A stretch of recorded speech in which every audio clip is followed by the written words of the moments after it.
And it was like the three little pigs. That's what I call it, the three little pig syndrome. You know, houses made of straw or wood, they didn't survive. You know, but the houses that was made of brick and elevated, those the ones that survived. You know, even though this house and that house was both flooded because we had 14 feet of water. But they were survivable. So a person could have don't necessarily have to lose everything. You know, so again, if we start building and start, I was, as a community organizer, I was taught that all organizing begin with the 5 P's. Proper planning, prevent poor performance. And if you want to organize correctly, you better plan correctly. You can't wait until you're in the midst of it, like what we had to do, and expect the full, even though I think that we fulfilled many great deeds. But if we was properly prepared, this never would have happened.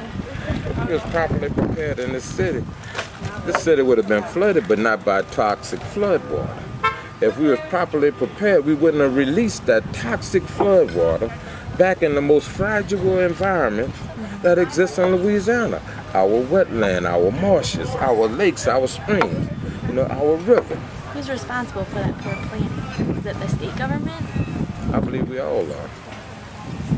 I believe it's enough guilt to be gone around to all of us. Because, especially for those who classify themselves as environmental activists or even environmental justice. I believe it's all about it. Because if we would have been prepared, there's no way that this would have happened. So again, you know, we have to be prepared. We wasn't. We didn't care. Again, in the city of New Orleans, almost, just in the city, in the aftermath of Katrina, we had to dispose of close to 300,000 refrigerators, about 1 million air conditioners, maybe 100,000 deep freezers. With automobiles, somewhere around 300,000 automobiles. And all of them have one thing in common, Freon. Known to create holes in the ozone level. But all our rights was waived, and all the environmental laws and policies was waived because of the Patriot Act. You know? So we just released it. And it wasn't okay. We didn't treat this water before we did anything with it. But the thing we have to do, we have to make sure that this never happen again. And it's sad because 3 years later, we had another drill with Gustav and Ike. And we was just a little bit better, but if you had been laying on your back with your eyes closed, and if you learn how to open your eyes, you know, it's an improvement, you know. But you're still laying on your back, and that's what we are. But right now, with everybody rebuilding this city, and it's sad because one of the things that no one can ever say, that I ask anybody to come back or told anybody it's safe to come back, because I always, you know, to the contrary, tell people that New Orleans is not a safe city to come back in because of our wetlands. We still dependent upon antiquated levee systems. When these levees was built, we had 8,000 square miles of wetlands that no longer exist. So they tell you got a category, a levee that can withstand a category 3 hurricane. Yeah, when they built that when they built this levee system, you know, we had 8,000 square miles of wetland that no longer exist. So they destroy the wetlands to build those? No, we destroyed the wetland. The only reason why New Orleans flooded is because of Mystico, the Mississippi River Gulf outlet. That's the main culprit for us being flooded. Imagine, this is New Orleans. this is where the hurricane hit. In between where hurricane hit in Pearlington, Mississippi, in New Orleans, is almost 70 miles.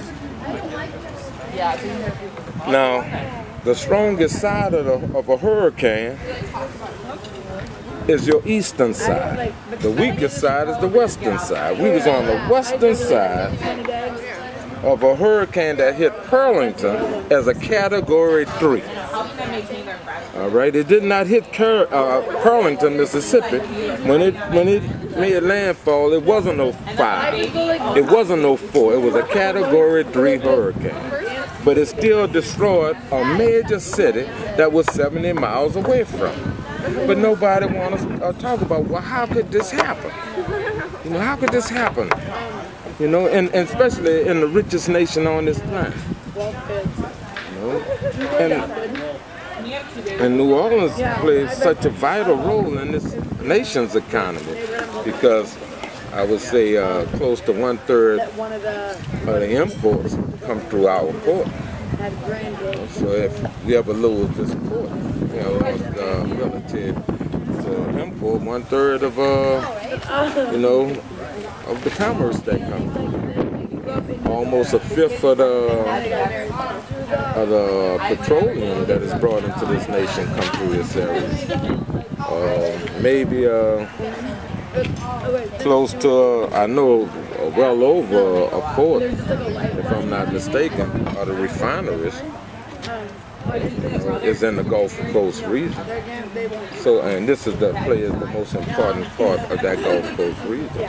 So we have, I mean, so it plays a real important role, and we need to make sure that it exists. And one of the things that we have always been critical is assuring that this happens. We the ones who talked to Brad Pitt about solar energy. Why? For no other reason than this was the last area to receive electricity. You know, I mean, we was here in the Ninth Ward for almost a year, and without any electricity. You know? So again, you know,